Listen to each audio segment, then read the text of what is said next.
اور اب خبروں کی تفصیل۔ Army chief general Asim Munir نے کہا ہے ہماری پالیسی صرف اور صرف پاکستان ہے، ریاست ہے تو سیاست بھی ہے۔ پشاور میں پختونخوا کے سیاسی قائدین سے گفتگو کرتے ہوئے ان کا کہنا تھا عوام اور فوج کے درمیان رشتہ ختم کرنے کا بیانیہ بیرون ملک سے مخصوص ایجنڈے کے ذریعے چلایا جاتا ہے۔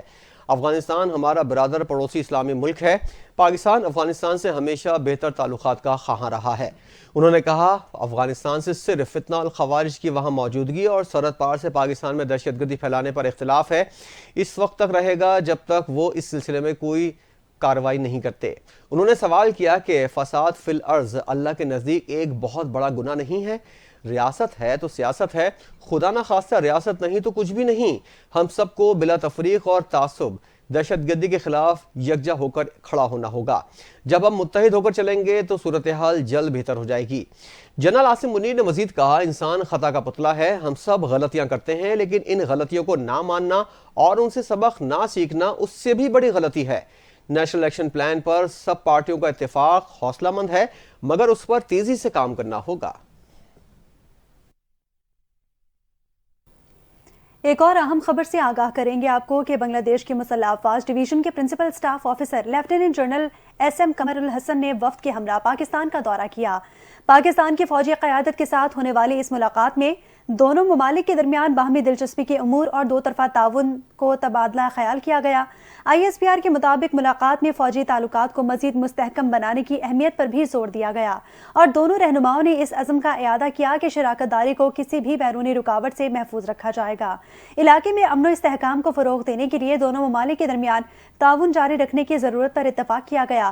Lieutenant general S M Qamar ul-Hassan نے پاکستان کی مسلح افواج کی پیشہ ورانہ مہارت کو سراہتے ہوئے کہا پاکستانی فوج نے دہشت گردی کے خلاف جنگ میں شجاعت اور قربانیوں کا مظاہرہ کیا جنہیں وہ قدر کی نگاہ سے دیکھتے ہیں۔ اس موقع پر دونوں جانب سے دفاعی تعلقات کو مزید مستحکم بنانے کے لیے متعدد اقدامات پر بھی بات چیت کی گئی۔ بنگلہ دیش کی مسلح افواج کے principal staff officer lieutenant general S M Qamar ul-Hassan نے وفد کے ہمراہ جی ایچ کیو میں army chief general Asim Munir سے بھی ملاقات کی۔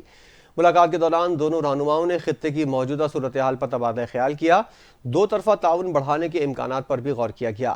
آئی ایس پی آر کے مطابق ملاقات میں دونوں ممالک کے درمیان مضبوط دفاعی تعلقات کی اہمیت پر زور دیا گیا۔ اس عزم کا اعادہ کیا گیا کہ شراکت داری کو بیرونی اثرات سے محفوظ رکھا جائے گا۔ دونوں رہنماؤں نے اس بات پر اتفاق کیا کہ خطے میں امن اور استحکام کو فروغ دینے کے لیے مشترکہ کوششیں کی جائیں گی، باہمی تعاون کے ذریعے علاقائی سلامتی میں حصہ ڈالا جائے گا۔ Lieutenant general S M Qamar ul-Hassan نے پاکستان کی مسلح افواج کی غیر معمولی پیشہ ورانہ مہارت کی تعریف کی اور دہشت گردی کے خلاف جنگ میں پاکستان کی مسلح افواج کی بے پناہ قربانیوں کا اعتراف کیا۔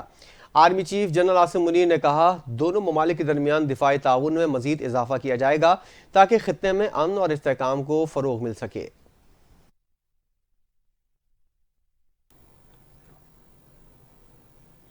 وفاقی وزیر منصوبہ بندی احسن اقبال نے کہا ہے کہ پی ٹی آئی پاکستان کے وہ مجرم ہے جن کی وجہ سے پی آئی اے قومی ایئر لائن کا بیڑا غرق ہوا۔ ان کے خلاف تحقیقات ہوں گی اور پی آئی اے اور شہری ہوائی بازی کو تباہ کرنے کے الزام میں ان کو قانون کا سامنا کرنا پڑے گا۔ جبکہ سینٹ اجلاس میں اپوزیشن کی جانب سے شور شرابہ جاری رہا۔ احسن اقبال نے کہا کہ پی ٹی آئی سے انتخابی نشان کسی نے نہیں چھینا۔ ان کو الیکشن کمیشن نے بارہا یاد دہانی کرائی کہ آپ اپنے پارٹی انتخابات کرائیں ورنہ آپ کا نشان چھن سکتا ہے۔ انہوں نے مزید کہا کہ پی ٹی آئی نے 3 سال سے پارٹی الیکشن نہیں کرائے اور اپنے انتخابی نشان کو چھینے جانے کے لیے اپنی سازش خود تیار کی۔ انہوں نے کہا کہ لیڈر ساری دنیا سے کہتا تھا کہ رسیدیں دکھاؤ، جب اپنی تحفوں کی رسیدیں دکھانے کی باری آئی تو ساری رسیدیں بوگس نکلیں۔ ان بوگس رسیدوں کا جواب دے دیں تو آپ کو کچھ نہیں کہا جائے گا۔ دوسروں سے رسیدیں مانگتے تھے، آپ کی اپنی رسیدیں جعلی نکلیں۔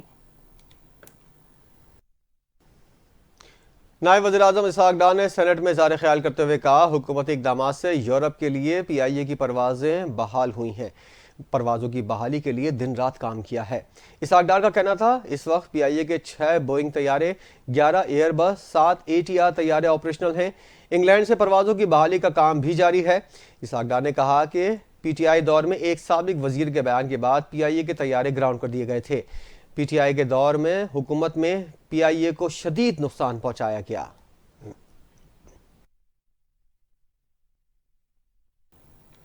تحریک انصاف کے سینیٹر شبلی فراز نے کوٹ لکھپت جیل انتظامیہ کی جانب سے پی ٹی آئی کے سینیٹر اعجاز چودھری کے پروڈکشن آرڈرز پر عمل کرنے سے انکار کرنے پر سینٹ میں اظہار خیال کرتے ہوئے کہا کہ پنجاب حکومت اور کوٹ لکھپت جیل انتظامیہ پر سخت تنقید کی۔ انہوں نے کہا کہ پنجاب حکومت نے پروڈکشن آرڈر کو سنجیدہ نہیں لیا اور ایوان بالا کے جاری پروڈکشن آرڈرز کو اہمیت نہیں دی۔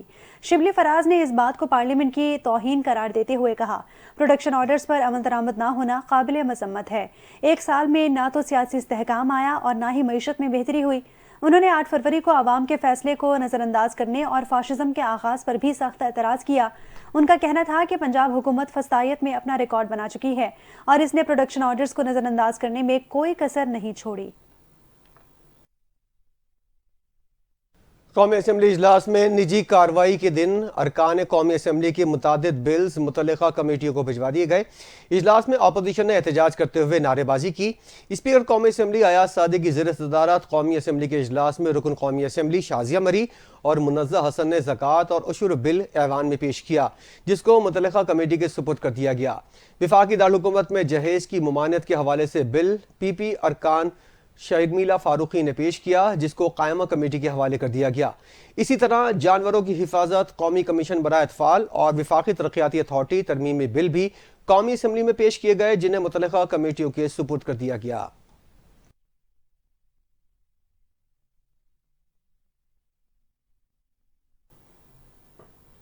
اسی حوالے سے خبر ہے کہ قومی اسمبلی میں جہیز کی رسم کے خلاف بل پیش کیا گیا، جس کے تحت جہیز لینے اور دینے والے دونوں فریقین کو قانونی کارروائی کا سامنا کرنا پڑے گا۔ بل کی منظوری کے بعد جہیز دینے یا لینے پر 5 سال تک کی قید اور 2.5 لاکھ روپے تک جرمانہ عائد ہو سکتا ہے۔ پاکستان پیپلز پارٹی کی رکن قومی اسمبلی شرمیلا فاروقی کی جانب سے پیش کیا جانے والا یہ بل اسلام آباد کی حدود میں نافذ العمل ہوگا اور اس کا اطلاق دولہا اور دلہن کو دیے گئے تحائف پر نہیں ہوگا۔ تاہم جہیز کے مطالبے پر 2 سال قید اور 2.5 لاکھ روپے جرمانہ عائد کیا جائے گا۔ عدالت مخصوص حالات میں سزا کم کر کے 8 ماہ تک دے سکتی ہے۔ اس بل میں اشتہارات پر پابندی، جائیداد یا کاروبار کی پیشکش پر سزا اور جرمانہ بھی شامل ہے۔ یہ تمام جرائم ناقابل ضمانت اور ناقابل راضی نامہ ہوں گے۔ وزیراعظم شہباز شریف نے وفاقی کابینہ کے اجلاس میں گفتگو کرتے ہوئے کہا خواتین کی تعلیم کے حوالے سے عالمی کانفرنس کا کامیاب انعقاد ہوا۔ OIC اور مسلم ورلڈ لیگ کے سیکرٹری جنرل کی پاکستان آمد خوش آئند ہے۔ شہباز شریف نے کہا تعلیم معاشرے میں بنیادی اہمیت رکھتی ہے، وفاق کے ساتھ مل کر صوبوں میں تعلیمی نظام میں مزید بہتری لائیں گے۔ وزیراعظم کا کہنا تھا پاکستان میں 28 ملین 8 بچے ابھی تک تعلیم سے محروم ہیں، ان میں بچوں کی تعداد زیادہ ہے۔ اسلامی معاشرے میں خواتین کی تعلیم سے متعلق مختلف چیلنجز کا سامنا ہے۔ شہباز شریف نے مزید کہا PIA کی بحالی حکومتی کاوشیں رنگ لے آئی ہیں۔ یورپ کے لیے پروازوں کی بحالی کے لیے کابینہ کو مبارکباد پیش کرتا ہوں، بڑی کامیابی ہے۔ PTI کو بھی گزشتہ حکومت نے تباہی کے دہانے پر لا کھڑا کیا۔ شہباز شریف نے خطاب میں کہا کہ کرم میں حالات نارمل ہو رہے ہیں، سیکیورٹی فورسز اپنی جانوں پر کھیل کر ملک و قوم کا تحفظ کر رہی ہیں۔ بجلی کی قیمتوں میں کمی کی راہ ہموار ہو گئی۔ وفاقی کابینہ نے مزید 15 IPPs کے ساتھ نئے معاہدے کی منظوری دے دی۔ نئے معاہدوں سے قومی خزانے کو 500 ارب روپے سے زائد کی بچت، جبکہ فی یونٹ بجلی 10 سے 11 روپے سستی ہونے کا امکان ہے۔ وزیر اعظم شہباز شریف کی زیر صدارت اجلاس میں وفاقی کابینہ نے مزید 15 IPPs کے ساتھ نئے معاہدے کی منظوری دے دی۔ وفاقی کابینہ نے پاک چین IPPs کے ساتھ معاہدے ختم کرنے کی بھی منظوری دی ہے۔ کابینہ نے فیصلہ کیا کہ کیپکو کے ساتھ بھی نظر ثانی شدہ معاہدہ کیا جائے گا۔ معاہدے کے بعد ان IPPs کو لیٹ پیمنٹ سرچارج کی مد میں 80 ارب روپے بھی ادا نہیں کرنے پڑیں گے، جبکہ نئے معاہدوں سے بجلی کی قیمتوں میں کمی کی راہ ہموار ہو جائے گی۔ شہباز شریف نے کہا وزارت توانائی کی ٹاسک فورس بڑی تیزی کے ساتھ کام کر رہی ہے، جس نے بڑی محنت سے 3000 میگا واٹ کے اہداف کو حاصل کیا ہے۔ بڑی کمپنیوں کے ساتھ بات چیت جاری ہے، اس حوالے سے ہمیں مکمل طور پر یکسو ہونا چاہیے۔ وزیراعظم شہباز شریف کی زیر صدارت وزارت IT کے امور پر ایک اہم اجلاس ہوا، جس میں IT برآمدات کو $25 بلین تک پہنچانے کے لیے کیے گئے اقدامات کا تفصیل سے جائزہ لیا گیا۔ وزیراعظم نے IT برآمدات میں اضافے کے لیے اٹھائے گئے اقدامات پر اطمینان کا اظہار کیا۔ اجلاس میں وزیراعظم کو IT برآمدات میں اضافہ کرنے کے لیے کی جانے والی کوششوں اور آئندہ کے منصوبوں پر بریفنگ دی گئی۔ بریفنگ میں بتایا گیا آئندہ 2 سالوں میں فری لانسرز کی تعداد کو 1.4 ملین سے بڑھا کر 2 ملین تک لے جایا جائے گا، جس سے آئی ٹی برآمدات میں نمایاں اضافہ متوقع ہے۔ وزیراعظم نے فائبر آپٹک کے ذریعے براڈ بینڈ سروسز کے قواعد کو مزید آسان بنانے کی ہدایت دیتے ہوئے کہا اس سے آئی ٹی کے شعبے کو ترقی کی مزید فروغ ملے گا۔ انہوں نے کہا نوجوانوں کو عالمی تقاضوں کے مطابق آئی ٹی کی تربیت فراہم کی جائے تاکہ وہ بین الاقوامی مارکیٹ میں مقابلہ کر سکیں۔ وزیراعظم نے اس بات پر بھی زور دیا کہ آئی ٹی کے شعبے کی ترقی سے نہ صرف ملکی معیشت میں بہتری آئے گی بلکہ پاکستان کا عالمی سطح پر ایک مستحکم مقام بھی قائم ہوگا۔ وہاڑی میں سربراہ جے یو آئی مولانا فضل الرحمان کا استحکام پاکستان کانفرنس سے خطاب کرتے ہوئے کہنا تھا کہ علماء کرام کے حوالے سے بے بنیاد پروپیگنڈا کیا جا رہا ہے۔ ہم نے پگڑیاں سر جھکانے کے لیے نہیں، اونچا کرنے کے لیے پہنی ہے۔ مذہبی قیادت نے ہمیشہ ہم آہنگی کو آگے بڑھایا ہے۔ مولانا فضل الرحمان نے کہا کہ اس ملک کے نظریے کو مدارس نے بلند کیا ہے۔ مدارس اور علماء وحدانیت کی جنگ لڑ رہے ہیں۔ ملک میں تعصب پھیلانے والے علماء نہیں، سیاستدان ہیں۔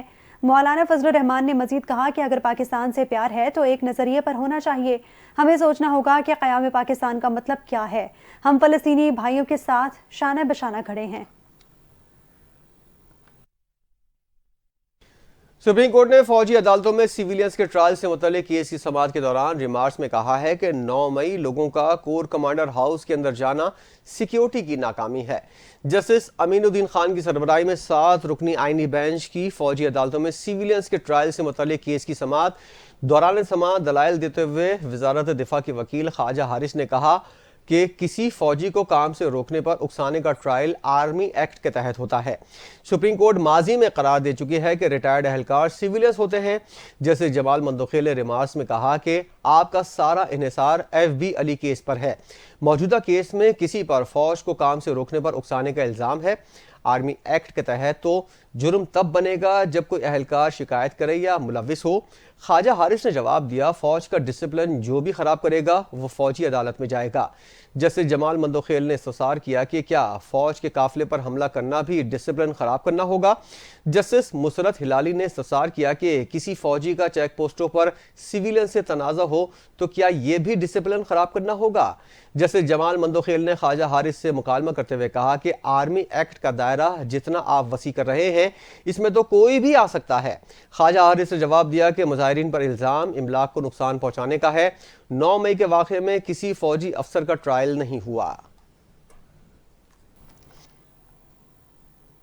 آگے بڑھتے ہوئے آپ کو بتائیں کہ بانی پی ٹی آئی اور ان کی اہلیہ کے خلاف توشہ خانہ 2 کیس کی تحقیقات کے لیے ایف آئی اے نے 3 رکنی جے آئی کی تشکیل دے دی ہے۔ ایف آئی اے کے اسسٹنٹ ڈائریکٹر واجد حسین تحقیقات کی نگرانی کریں گے۔ ٹیم میں سب انسپیکٹر کاشف ریاض اور شمس خان بھی شامل ہیں۔ ایف آئی اے کی تحقیقاتی ٹیم بانی پی ٹی آئی اور ان کی اہلیہ بشرا بی بی سے تحقیقات کرے گی۔ ٹیم عدالت کی معاونت اور قانونی کارروائی آگے بڑھائے گی۔ Chairman P T I barrister Gohar نے بتایا ہے کہ بانی پی ٹی آئی نے 2 ٹوک الفاظ میں کہا ہے کوئی ڈیل نہیں، صرف مذاکرات ہوں گے۔ جوڈیشل کمپلیکس میں گفتگو کرتے ہوئے چیئرمین پی ٹی آئی کا کہنا تھا کہ بعض اوقات فیصلہ سنانے میں تاخیر ہو جاتی ہے۔ عدالتی عملے نے ہمیں کہا تھا کہ 11 بجے فیصلہ سنایا جائے گا۔ جج صاحب تھوڑا انتظار کر لیتے تو فیصلہ سنا دیا جاتا۔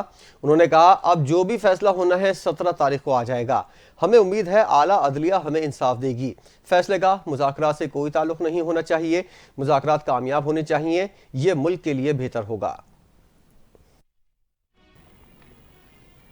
پاکستان تحریک انصاف کے بانی چیئرمین کے ہمشیرہ علیمہ خان نے کہا کہ 190 ملین پاؤنڈ کیس میں سہولت کاری آصف علی زرداری نے کی مگر سزا ان کے بھائی کو دی جا رہی ہے۔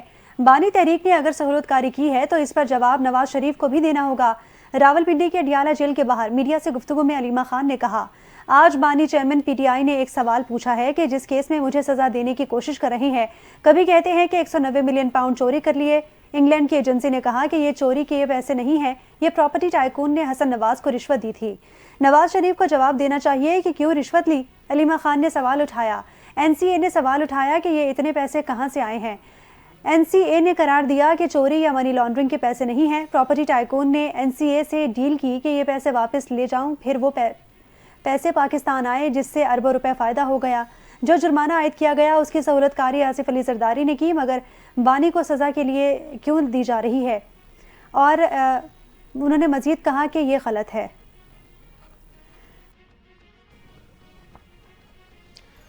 عوام پاکستان پارٹی کے سربراہ شاہد خاقان عباسی نے کہا ہے کہ لگتا نہیں ہے کہ حکومت اور پی ٹی آئی مذاکرات کرنے کی پوزیشن میں ہے۔ فیصل آباد میں میڈیا سے گفتگو کرتے ہوئے شاہد خاقان عباسی نے کہا کہ اگر ان لوگوں کو مذاکرات کرنے ہیں تو پارلیمنٹ کے فلور پر کریں، ملک میں سیاسی سرکس کا خاتمہ کرنا ہوگا۔ شاہد خاقان عباسی نے کہا کہ عدالتی فیصلوں میں تاخیر عدالتی نظام کی ناکامی ہے۔ 2017 میں عدالت کے ذریعے حکومت کو ختم کیا گیا۔ انہوں نے کہا ایک الیکشن کو چوری کیا گیا، اب پھر دوسرا الیکشن چوری کیا گیا۔ شاہد خاقان عباسی نے کہا کہ 9 مئی کے ذمہ داروں کو سزائیں دیں۔ پی ٹی آئی کو احتجاج کا حق ہے، وفاق پر چڑھائی کرنے کا حق نہیں۔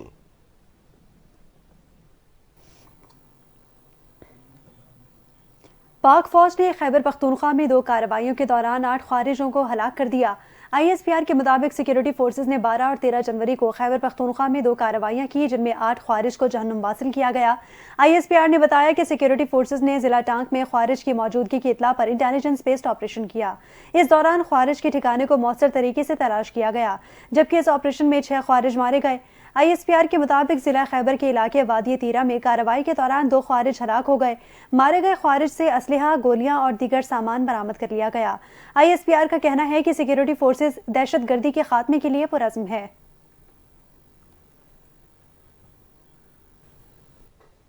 ڈی چوک احتجاج کے کیس میں درخواست ضمانت کی سماعت کے دوران بشرا بی بی کے سادہ کاغذ پر دستخط اور انگوٹھے کے نشان پر عدالت برہم ہو گئی۔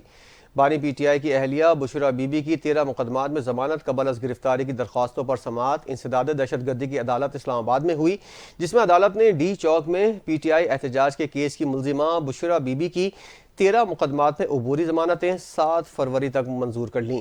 انسداد دہشت گردی کی عدالت کے جج طاہر عباس سپرا نے 5,000 روپے کے مچلکوں پر بشرا بی بی کی 7 فروری تک عبوری ضمانتیں منظور کیں۔ دوران سماعت فائلیں تیار کر کے نہ آنے پر جج نے وکیل درخواست گزار پر اظہار برہمی کیا۔ جج نے ریمارکس دیے کہ آپ فائلیں تیار کر کے آیا کریں، میری عدالت میں اگر فائلیں سیدھی کر رہے ہیں۔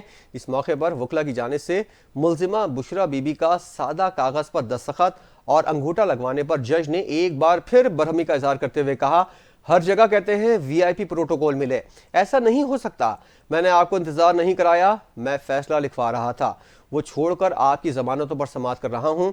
جج نے وکلا کو ہدایت کی ہے کہ جب عدالتی حکم نامہ نکلے گا اس پر ملزمہ کے دستخط اور انگوٹھا لگے گا۔ فیصل آباد کی انسداد دہشت گردی عدالت نے 9 مئی کے مقدمات سے متعلق بڑا فیصلہ کر لیا۔ پاکستان تحریک انصاف کے 5 رہنماؤں پر الگ مقدمہ چلایا جائے گا۔ پی ٹی آئی کے رہنما عمر ایوب، شبلی فراز، کنور شوذب، زین قریشی اور فواد چودھری پر الگ مقدمہ چلانے کا فیصلہ کیا گیا ہے۔ ملزمان فرد جرم کے لیے عدالت پیش نہیں ہوئے تھے، جس پر فیصلہ کیا گیا۔ انسداد دہشت گردی عدالت نے ملزمان کی قابل ضمانت وارنٹ گرفتاری جاری کر دی ہے۔ مقدمات کے دیگر ملزمان پر فرد جرم عائد ہو چکی، 15 جنوری کو شہادتیں ہوں گی۔